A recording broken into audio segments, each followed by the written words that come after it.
My dear friends in Christ, the Transfiguration of Jesus is not a miracle in the sense of his other miracles, such as changing water into wine, and the multiplication of the loaves and fish, or restoring someone to health or even life. As these miracles revealed the hidden glory of Jesus, the Transfiguration was a miracle on a whole different level. The Transfiguration revealed to Peter, James, and John his visible glory. The Transfiguration was a preview of the glory that will be revealed in his resurrection at Easter.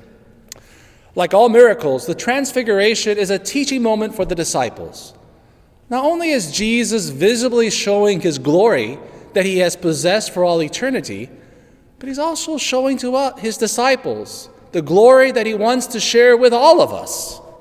Thus, Jesus is teaching us through his Transfiguration that what he already possesses, we too may possess, only if we want it.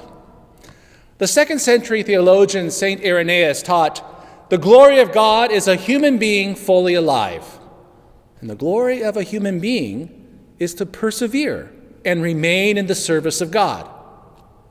When the Father spoke to the cloud, "This is my beloved Son, listen to him," God the Father was teaching the disciples that if you want to share in his Son's glory as a beloved son or daughter, then follow Jesus' example. Our Lenten work is to free ourselves from those obstacles, barriers, or excessive burdens that prevent us from being fully alive, to truly live out our baptismal dignity as beloved daughters and sons.